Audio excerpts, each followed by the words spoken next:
Hello दोस्तों, नमस्कार। स्वागत है एक बार फिर से आप सभी का अपने प्रिय चैनल पर। दोस्तों आपको बता दें जो अभी की सबसे बड़ी खबर आ रही है, जहां पर बताएंगे यूक्रेन पर रूस के हमले के खतरे के बीच भारतीय छात्रों को कैसे निकालेगी मोदी सरकार। सामने आई बहुत बड़ी योजना। जी हाँ दोस्तों, इसी बीच आपको बताएंगे जहां 20 मील दूर रूसी सेना घर के ऊपर उड़ रहे हेलीकॉप्टर। जी हाँ दोस्तों, यूक्रेन में फंसे स्टूडेंट्स ने यानी छात्रों ने अपना दर्द बयां किया है। दोस्तों बताएंगे उनकी जुबानी। साथ ही आपको बताएंगे जहां पर यूक्रेन पर संकट के बीच अब भारत की मदद ले रहा है अमेरिका। बताएंगे किस संदर्भ में मदद ले रहा है दोस्तों। इसी बीच आपको बताएंगे दोस्तों जहां पर ग्रे लिस्ट से अब FATF की ब्लैक लिस्ट में जाना लगभग तय है पाकिस्तान का। जी हाँ दोस्तों, आतंकी गतिविधियों पर लगाम लगाने में नाकामयाब रही इमरान खान की सरकार। जी हाँ दोस्तों, बताएंगे इससे जुड़ी बड़ी खबर आपको दोस्तों। साथ ही बताएंगे जहां पर अखिलेश यादव की बड़ी ही पुलिस को लेकर शर्मनाक टिप्पणी भरी सभा में डांटते हुए पुलिस से कही ये कड़वी बात सुनाएंगे दोस्तों आपको क्या कहा अखिलेश यादव ने। साथ ही दोस्तों जितने भी भाई और बहन बाइक चलाते हैं दोस्तों उनके लिए बड़ी खबर है। सरकार ने रोड सेफ्टी पर जारी कर दी है ये नई गाइडलाइंस। अगर आप भी बाइक चलाते हैं यानी दुपहिया वाहन कोई सा भी चलाते हैं दोस्तों तो आपके लिए बहुत जरूरी खबर है ये। साथ ही दोस्तों ई श्रम कार्ड धारकों के लिए बड़ी अच्छी खबर आ रही है दूसरी किस्त को लेकर दोस्तों। साथ ही इन राज्यों में अगले 5 दिनों तक लगातार बारिश और बिजली गिरने की संभावना है। कहां की खबर है तो दोस्तों हर तरह की खबर जानने के लिए आराम से बने रहेगा वीडियो के अंत तक। और अभी खबरों में आगे बढ़ने से पहले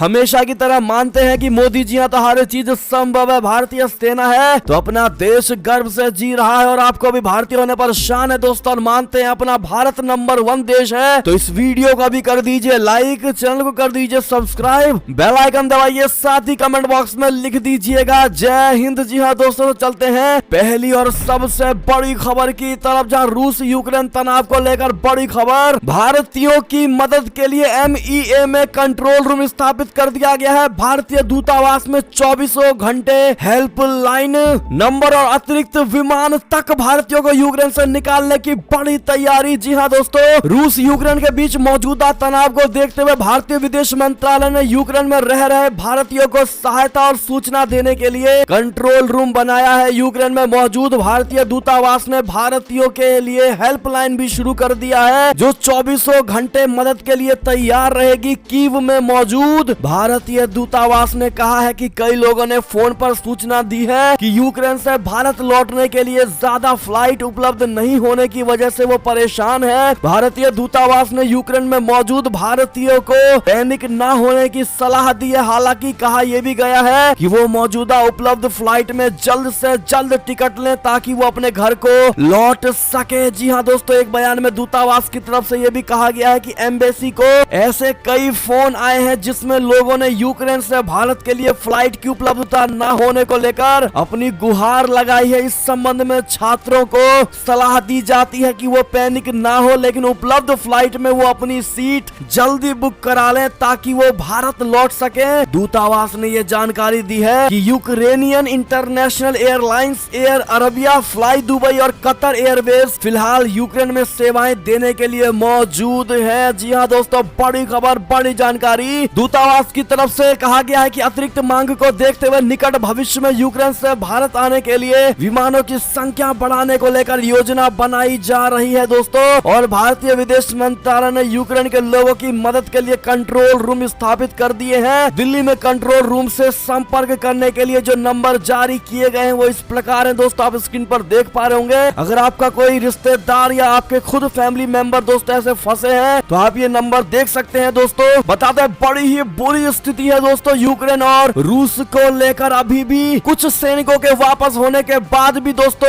ये युद्ध टला नहीं है, आपको बताएंगे आगे की खबर में। साथ ही आपको बता दें जहां पर यूक्रेन में फंसे स्टूडेंट ने एक अपना दर्द बयां किया है जिसमें 20 मील दूर रूसी सेना है और घर के ऊपर उड़ रहे हैं हेलीकॉप्टर। जी हाँ दोस्तों, दहशत का है वहां पर माहौल। आपको बताते यूक्रेन में युद्ध के हालात के बीच वहां फंसे भारतीय तत्काल वापस आना चाहते हैं लेकिन टिकट का किराया करीब 10 गुना तक महंगा हो गया है दोस्तों। यूक्रेन में उत्तर प्रदेश व मध्य प्रदेश के कई शहरों के छात्र फंसे हुए हैं। उत्तर प्रदेश के बागपत जिले की MBBS की छात्रा भी यूक्रेन से वापस भारत लौटने के प्रयास में है। रीवा का भी छात्र फंसा हुआ है दोस्तों। ऐसे में उन्होंने जो अपना दर्द बयां किया है दोस्तों, उनमें एक के पिता की हम आपको दर्द बता रहे हैं, जहां पर छात्रा ने अपने पिता को बताया है कि रूस की सेना शहर से करीब 20 मील की ही दूरी पर है। इससे लोग सहमे हुए हैं, उनके मकान के ऊपर हेलीकॉप्टर उड़ रहे हैं। बाजार में खाद्य पदार्थों के दाम दुगने हो चुके हैं। संकट को देखते हुए उन्होंने भी काफी खाद्य पदार्थ जमा कर लिया है। हमले की आशंका के चलते वो भी यहाँ से निकलना चाहती है, लेकिन फ्लाइट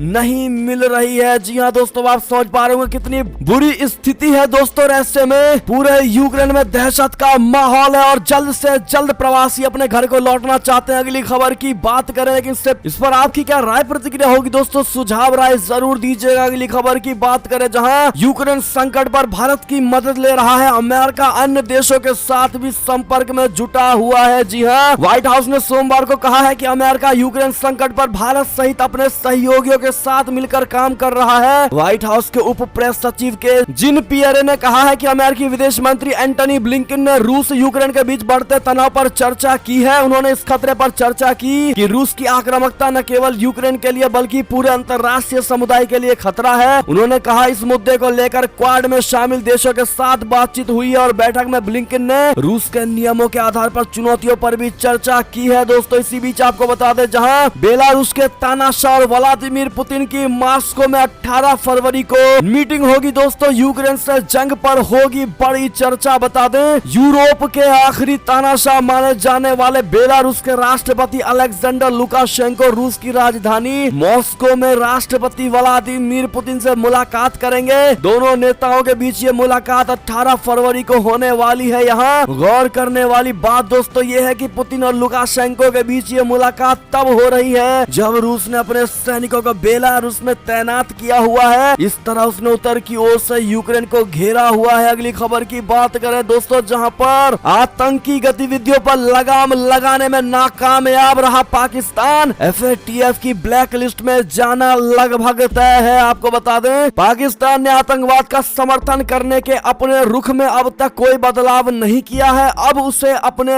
इस रवैये की बड़ी कीमत चुकानी पड़ सकती है। दरअसल फ्रांस की आतंक रोधी संस्था फाइनेंशियल एक्शन टास्क फोर्स की बैठक जल्द ही होने वाली है दोस्तों, और इसमें पाकिस्तान में जारी आतंकी गतिविधियों को लेकर चर्चा होनी है। माना यह जा रहा है कि पहले से ही FATF की ग्रे लिस्ट में शामिल पाकिस्तान इस साल संस्थान की ब्लैक लिस्ट में शामिल हो सकता है, यानी उसकी वित्तीय स्थितियां अब और बिगड़ने के आसार है। बता दें, पाकिस्तान जून 2018 में FATF की ग्रे लिस्ट में शामिल हुआ था, तब से लेकर अब तक वो इस लिस्ट में बना हुआ है। FATF ने आतंकवादी गतिविधियों की वित्तीय मदद न रोक पाने के लिए पाकिस्तान को कई बार चेतावनी भी जारी की। इसके बावजूद भी इमरान खान सरकार अब तक आतंकवाद के लिए अपनी जमीन के इस्तेमाल को नहीं रोक पाया है दोस्तों, और ब्लैक लिस्ट में शामिल होने का खतरा पाकिस्तान में बढ़ गया है। क्या कहते हैं आप लोग, क्या इमरान खान के इस पाकिस्तान को दोस्तों ब्लैक लिस्ट कर देना चाहिए? क्योंकि इमरान खान ग्रे लिस्ट में जाने के बाद भी नहीं सुधरा। आपकी इस पर क्या राय होगी दोस्तों? कितने भाई बहन क्या चाहते हैं कमेंट में जरूर बताइएगा FATF की ब्लैक लिस्ट को लेकर। अगली खबर की बात करें, जहां रिसर्च में बड़ा दावा, पाकिस्तान की रावी नदी दुनिया की सबसे ज्यादा प्रदूषित नदी है। अमेरिका की एक अनुसंधान अकेडमी ने अपने अध्ययन के आधार पर दावा किया है कि पाकिस्तान में बह रही रावी नदी दुनिया की सबसे ज्यादा प्रदूषित नदी है, और इसके बाद बोलीविया और इथियोपिया की नदियों का स्थान आता है। अकेडमी ने इसके साथ ही नदी के आसपास रहने वाली आबादी को गंभीर खतरे की चेतावनी दी है। दोस्तों, आपको बता दें, पाकिस्तान के प्रतिष्ठित डॉन अखबार में बुधवार को प्रकाशित खबर के मुताबिक यॉर्क विश्वविद्यालय ने इस नतीजों पर पहुंचने के लिए सभी महाद्वीपों के 104 देशों के 258 स्थानों से 1052 नमूनों का विश्लेषण किया है, और उनमें दवाएं जैसे पैरासीटामोल, निकोटीन, कैफीन और इपिलेस्पी और मधुमेह के अंश की मौजूदगी का पता लगाया है दोस्तों। यानी कि पाकिस्तान, इस दुनिया में जितनी भी गंदी चीजें होती हैं दोस्तों, उनमें सबसे नंबर 1 पर पाकिस्तान रहता है। क्या कहना चाहेंगे दोस्तों आप लोग? सुझाव जरूर दीजिएगा। अगली खबर की बात करें, जहां पर नेपाली कांग्रेस का बड़ा फैसला, गठबंधन रहे या टूटे, अमेरिकी मदद को स्वीकार किया जाएगा। जी हां दोस्तों, नेपाल के प्रधानमंत्री शेर बहादुर देवा ने अब अमेरिकी संस्था मिलेनियम चैलेंज कारपोरेशन की मदद स्वीकार करने का मन बना लिया है। इसका मतलब ये है कि उन्होंने इस बारे में सत्ताधारी गठबंधन में शामिल 2 कम्युनिस्ट पार्टियों के ऐतराज को नजरअंदाज करने का फैसला कर दिया है। जानकारों का कहना है कि अगर पुष्प कमल दहल के नेतृत्व वाली कम्युनिस्ट पार्टी ऑफ नेपाल और माधव कुमार नेपाल के नेतृत्व वाली कम्युनिस्ट पार्टी ऑफ नेपाल अपने रुख पर अडिग रही तो सत्ताधारी गठबंधन का टूट जाना तय है। अगली खबर की बात करें दोस्तों, जहां रूस ने वापस बुलाई सेना तो इमोशनल हुए जो बाइडेन, कहा आप हमारे दुश्मन नहीं। लेकिन पूरी बात आपको बता दें दोस्तों, यूक्रेन सीमा पर तैनात रूसी सैनिकों के कुछ टुकड़ियों यानी कि दोस्तों कुछ ही टुकड़ियों को वापस बुलाया गया है। ये सब हुआ अमेरिका के कारण। दरअसल अमेरिका के राष्ट्रपति जो बाइडेन ने रूस से युद्ध के कगार पर से पीछे हटने की अपील की थी और कहा कि अमेरिका उनका शत्रु नहीं है, लेकिन अगर यूक्रेन पर हमला होता है तो उनका मुल्क निर्णायक कदम उठाएगा। उन्होंने यूक्रेन पर हमले की स्थिति में रूस पर आर्थिक प्रतिबंधों की चेतावनी भी दी और कहा कि उसे इसकी बड़ी कीमत चुकानी पड़ेगी। साथ ही यूक्रेन की सीमा से कुछ सैन्य बलों के पीछे हटने की रिपोर्ट्स पर उन्होंने कहा कि अमेरिका में अभी इसकी पुष्टि नहीं हुई है। यानी कि दोस्तों ये सिर्फ हवा वाली बात उड़कर आ रही है दोस्तों कि कुछ टुकड़ियों को रूस ने वापस बुला लिया है, लेकिन अब ये सच है या झूठ। और दोस्तों जो बाइडेन ने रूसी नागरिकों को संबोधित करते हुए अपनी बात भी कही है और कहा कि आप हमारे दुश्मन नहीं है और मुझे नहीं लगता कि आप यूक्रेन के खिलाफ एक खूनी विनाशकारी युद्ध चाहते हैं। उन्होंने कहा अमेरिका रूस के साथ सीधा टकराव नहीं चाहता है, लेकिन अगर रूस यूक्रेन में अमेरिकी नागरिकों व हितों पर हमला करता है तो हम जवाब देने के लिए मजबूर होंगे। जो बाइडेन ने रूस को यूक्रेन पर हमले की स्थिति में आर्थिक कीमत चुकाने की बड़ी चेतावनी दी और कहा कि अमेरिका और इसके नाटो सहयोगी हर परिस्थिति के लिए तैयार है और अगर रूस ने हमला किया तो उसे भारी आर्थिक कीमत चुकानी पड़ेगी। अगली खबर की बात करें दोस्तों, जहां पर पाकिस्तान में पेट्रोल डीजल की बड़ी कीमतों ने तोड़े सारे रिकॉर्ड, इमरान सरकार घिरी। जी हां दोस्तों, पाकिस्तान की सरकार ने पेट्रोलियम उत्पादों के दाम एक बार फिर बढ़ा दिए हैं। दोस्तों पाकिस्तान सरकार के वित्त मंत्रालय द्वारा जारी किए गए नोटिफिकेशन के अनुसार पेट्रोलियम उत्पादों की कीमतों में 10 रुपए से 12 रुपए प्रति लीटर तक की वृद्धि हुई है। दोस्तों इस बढ़ोतरी के बाद पेट्रोल की कीमत 159.86 रुपए प्रति लीटर पहुंच गया है, जिसके बाद दोस्तों विपक्षी दलों ने इमरान सरकार को घेरा। पाकिस्तान की प्रमुख विपक्षी दल PMLN के अध्यक्ष शहबाज शरीफ ने कहा कि पीटीआई सरकार महंगाई झेल रही जनता के साथ बेहद असंवेदनशील रवैया अपना रही है। सरकार लोगों से उनके जीने का अधिकार छीन रही है। उन्होंने जनता से अगले आम चुनावों में प्रधानमंत्री इमरान खान को कड़ा सबक सिखाने का आग्रह किया है। अगली खबर की बात करें दोस्तों, जहां पर पीएम मोदी ने दुनिया को दिया सौर गठबंधन का मंत्र, कहा हमारा मकसद one sun one world one grid. जी हाँ दोस्तों, प्रधानमंत्री नरेंद्र मोदी जी ने ऊर्जा एवं संसाधन संस्थान बोले तो तेरी के विश्व सतत विकास शिखर सम्मेलन में हिस्सा लिया। इस दौरान पीएम मोदी ने कहा कि पहले गुजरात में और अब राष्ट्रीय स्तर पर अपने 20 वर्षों के कार्यकाल के दौरान पर्यावरण और सतत विकास मेरे लिए प्रमुख फोकस क्षेत्र है। अपने संबोधन में पीएम मोदी ने कहा अंतरराष्ट्रीय सौर गठबंधन के माध्यम से हमारा उद्देश्य है एक सूर्य एक विश्व एक ग्रिड।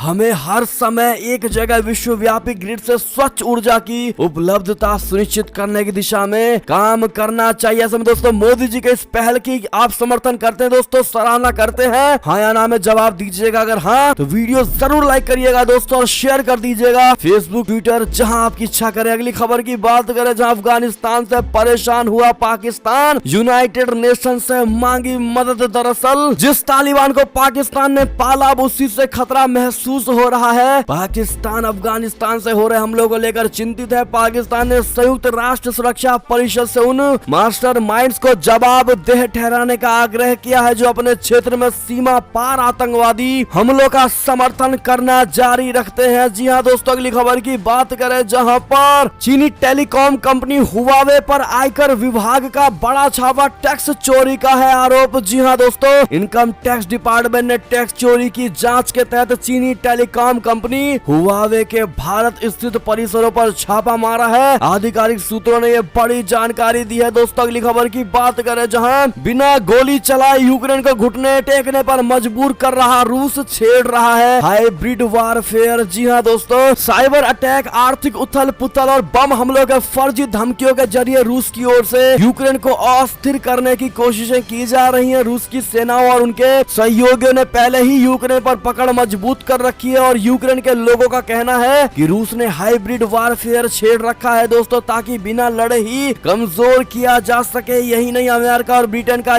तो ये तक कहना है कि रूस तख्ता पलट की भी कोशिश कर रहा है ताकि अपनी मुखौटा सरकार बना सके। अगली खबर की बात करें, जहां एनएसए अजीत डोवाल के घर घुसा एक शख्स, कहा मेरे अंदर चिप लगी है, मुझे कोई रिमोट कंट्रोल से कंट्रोल कर रहा है। जी हां दोस्तों, देश के राष्ट्रीय सुरक्षा सलाहकार अजीत डोवाल के घर पर एक अज्ञात शख्स ने घुसने की कोशिश की, लेकिन वहां पर तैनात सुरक्षा कर्मियों की नजर उस पर पड़ गई और उन्होंने उसे रोक लिया। इसके बाद उसे हिरासत में लेकर दिल्ली पुलिस को सौंप दिया गया है। दिल्ली पुलिस की टीम संदिग्ध से पूछताछ कर रही है। प्रारंभिक जांच में संदिग्ध शख्स मानसिक रूप से बीमार लग रहा है, लेकिन पुलिस की ओर से घटना की जांच लगातार की जा रही है। दोस्तों आपको बता दें, जो बड़ी खबर निकलकर सामने आ रही है अखिलेश यादव की पुलिस डिपार्टमेंट पर दोस्तों, बड़ी ही शर्मनाक टिप्पणी भरी सभा में पुलिस को बदतमीज करार दिया गया है। दोस्तों आपको बता दें, यूपी के असेंबली चुनाव में नेताओं की बदजुबानी के मामले जारी हैं। अब एसपी चीफ अखिलेश यादव ने राज्य के पुलिस कर्मियों पर आपत्तिजनक टिप्पणी कर दी है। दोस्तों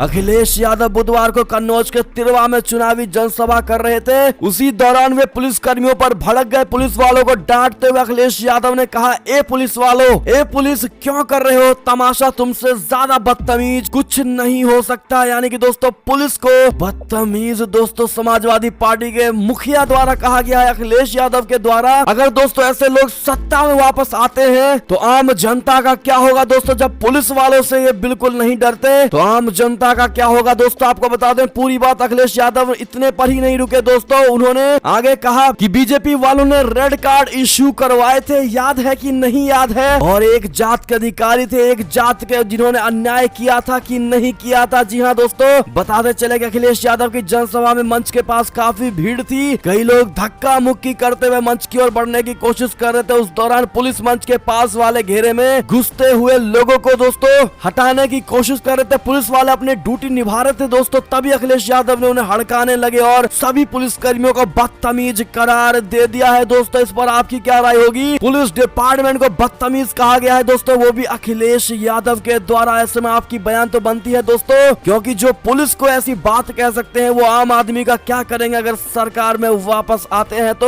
अगर आप भी मानते हैं कि उत्तर प्रदेश की जनता सब देख रही है और उत्तर प्रदेश की जनता जरूर इस बात का भी न्याय करेगी दोस्तों, तो आप लोग कमेंट करके जरूर बताइएगा। इस वीडियो को शेयर करिएगा ताकि सबको पता चले कि इन्होंने कितनी बड़ी गलती की है। अगली खबर की बात करें, जहां तीसरे चरण में अखिलेश यादव के सामने है अपने ही गढ़ में साख बचाने की बड़ी चुनौती। जी हाँ दोस्तों, उत्तर प्रदेश विधानसभा चुनाव के 2 चरणों का मतदान हो चुका है। अब तीसरे चरण में बीजेपी और समाजवादी गठबंधन ने एक दूसरे को पछाड़ने के लिए पूरी ताकत झोंक दी है। आपको बता दें दोस्तों, तीसरे चरण में 59 विधानसभा सीटों पर 20 फरवरी को वोट डाला जाएगा। तीसरे चरण में बीजेपी के सामने पिछले चुनाव में जीती अपनी 49 सीटें बचाने की चुनौती है। यहाँ सपा के साथ इसके अध्यक्ष और पूर्व मुख्यमंत्री अखिलेश यादव की साख भी दांव पर लगी हुई है। दोस्तों गौरतलब है कि मैनपुरी के करहल विधानसभा सीट से अखिलेश यादव खुद चुनावी मैदान में उतरे हैं। दोस्तों वो पहली बार विधानसभा चुनाव लड़ रहे हैं। उनके सामने बीजेपी ने केंद्रीय मंत्री एसपी सिंह बघेल को उतारा है। बघेल कभी मुलायम सिंह यादव के खासम खास और वफादार रहे हैं, लेकिन 2014 में उन्होंने मुलायम का साथ छोड़कर मोदी जी की शरण ले ली थी। वो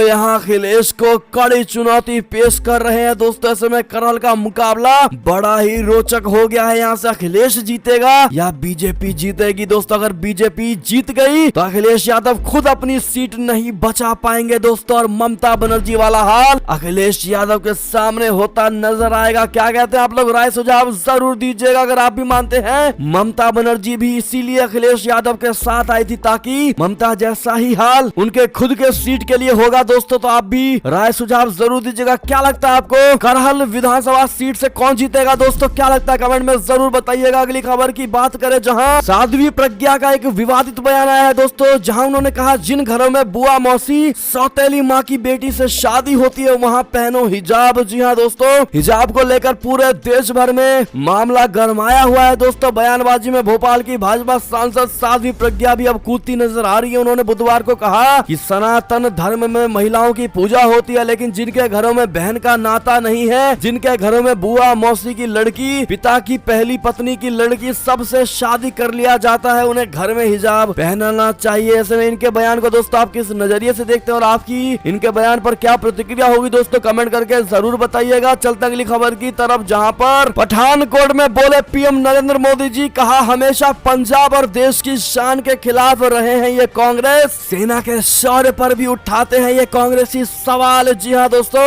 पीएम मोदी ने कांग्रेस पार्टी पर निशाना साधते हुए कहा कांग्रेस ने पंजाब और देश की शान के खिलाफ क्या क्या कृत्य नहीं किए हैं। इसी पठानकोट पर जब पाकिस्तानी आतंकियों ने हमला किया था तब देश उस संवेदनशील मौके पर एकजुट था, लेकिन कांग्रेस पार्टी के नेता क्या कर रहे थे? इन्होंने सेना के शौर्य पर सवाल उठाए या नहीं उठाए? पीएम ने आगे कहा इन्होंने शहीदों की शहादत पर कीचड़ उछाला या नहीं उछाला? पुलवामा हमले की बरसी पर भी ये कांग्रेस के लोग अपनी पाप लीला को बंद नहीं कर पाए, वो हमारी सेना की बहादुरी का फिर सबूत मांगने लग गए। यानी कि दोस्तों बड़े ही बुरे तरीके से कटाक्ष किया है कांग्रेस पर पीएम मोदी जी ने। अगर आप भी मोदी जी के बात से सहमत है दोस्तों तो वीडियो लाइक करके शेयर जरूर कर दीजिएगा। अगली खबर की बात करें, जहां अखिलेश यादव ने अब यूपी चुनाव में कराई भूतों की एंट्री। आखिर क्या बोले अध्यक्ष, आपको बताते समाजवादी पार्टी का मुखिया अखिलेश यादव ने बुधवार को कन्नौज में जनसभा को संबोधित करते हुए कहा कि पहले और दूसरे चरण के मतदान में ही सपा और सपा के गठबंधन ने शतक लगा लिया है और अगर कन्नौज का समर्थन मिला तो बीजेपी इतना पीछे छूट जाएगी कि 7वें चरण तक उनके बूथों पर भूतों के अलावा कोई न जाए। भाजपा धोखेबाज और झूठे हैं। यानी कि दोस्तों जब खुद की दाल नहीं गलती और अंगूर नहीं मिलते दोस्तों तो अंगूर खट्टे हैं वाली स्थिति अखिलेश यादव की उत्तर प्रदेश चुनाव में होती दिखाई दे रही है। दोस्तों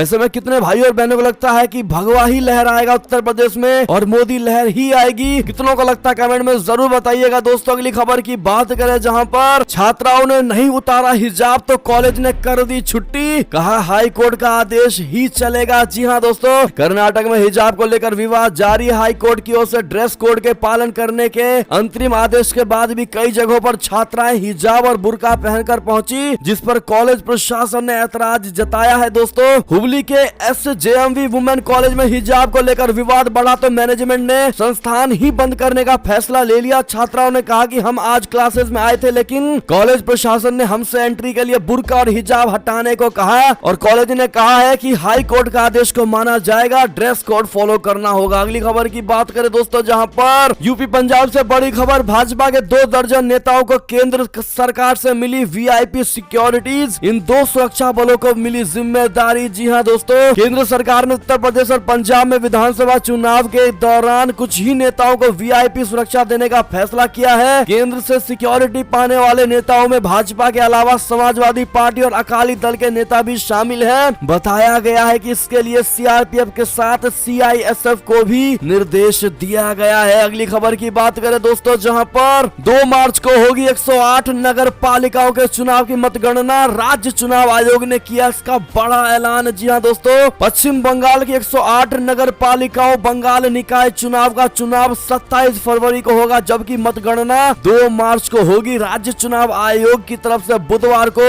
इस बारे में जानकारी दी गई है। अगली खबर की बात करें, जहां बाइक चलाने वालों के लिए बड़ी खबर, सरकार ने रोड सेफ्टी पर जारी की नई गाइडलाइंस। सड़क परिवहन और राजमार्ग मंत्रालय की तरफ से बच्चों के लिए रोड सेफ्टी की नई गाइडलाइंस जारी की गई है। नई गाइडलाइंस के अनुसार बाइक पर 9 महीने से 4 साल तक के बच्चों के सफर करने पर नए नियमों का पालन करना होगा। ऐसा नहीं करने पर आपको जुर्माना भरना पड़ सकता है। जी हाँ दोस्तों, सड़क परिवहन मंत्रालय की तरफ से जारी नोटिफिकेशन के अनुसार ये नियम बच्चों के मोटरसाइकिल पर यात्रा करने के दौरान लागू होंगे। 9 महीने से 4 साल तक के बच्चों के बाइक पर सफर करने के दौरान सेफ्टी हार्नेस लगाना जरूरी होगा। दोस्तों कैसा होना चाहिए सेफ्टी हार्नेस, आपको बता दें सेफ्टी हार्नेस जो है वो हल्का वाटर प्रूफ और कुशन से लेस होना चाहिए, जिसमें बच्चे को आराम मिल सके। साथ ही इसकी क्षमता 30 किलोग्राम तक भारी वहन करने की होनी चाहिए। जी हाँ दोस्तों, फिलहाल साइकिल हेलमेट से चलेगा काम। जी हाँ दोस्तों, अगली खबर की बात करें, जहां ई श्रम कार्ड के लिए फटाफट करें रजिस्टर, बैंक अकाउंट में जल्द आने वाली है दूसरी किस्त। जी हाँ दोस्तों, आपको बता दें 31 दिसंबर 2021 से पहले ई पोर्टल पर रजिस्टर करने वालों के खाते में इस योजना की पहली किस्तें तो आ चुकी चुकी है, तो वहीं जल्द ही योजना की दूसरी किस्त भी सरकार की ओर से रजिस्टर्ड खातों में ट्रांसफर होने वाली है। ऐसे में अगर आपने अभी तक पोर्टल पर योजना के अंतर्गत खुद को रजिस्टर नहीं किया है तो फटाफट ये काम निपटा लीजिए दोस्तों। मीडिया रिपोर्ट्स के मुताबिक लाभार्थियों को 10 मार्च के बाद दूसरी किस्त अवश्य ही मिल जाएगी। जी हाँ दोस्तों, इससे जुड़ी कोई भी जानकारी आपको चाहिए तो हमसे कमेंट सेक्शन में जरूर पूछिएगा दोस्तों। और ऐसे में ये थी अब तक की सारी बड़ी खबरें। आपको हमारी खबर कैसी लगी? आशा करता हूँ बहुत अच्छी लगी होगी। अगर थोड़ी भी अच्छी लगी है तो इस वीडियो को भी अपने भाई बंधुओं में व्हाट्सएप, फेसबुक, ट्विटर के जरिए पूरे भारत में शेयर करना बिल्कुल मत भूलिएगा दोस्तों। और अभी कर दीजिए इस वीडियो को लाइक, चैनल को कर दीजिए सब्सक्राइब, बेल आइकन दबाइए, साथ ही कमेंट बॉक्स में लिख दीजिएगा जय हिंद जय भारत। तो मिलते हैं आपसे अगली बड़ी खबर में दोस्तों, तब तक अपना ख्याल रखिएगा। बहुत बहुत धन्यवाद साथ देने के लिए, साथ बने रहने के लिए। और खबरों का सिलसिला लगातार हमारे चैनल पर जारी है दोस्तों, तो अपडेट रहना बिल्कुल मत भूलिएगा। अगले खबर का इंतजार करिएगा दोस्तों। मिलते हैं हम आपसे अगली खबर में, तब तक के लिए जय हिंद जय भारत, जय श्री राम, वंदे मातरम, जय श्री राम, हर हर महादेव।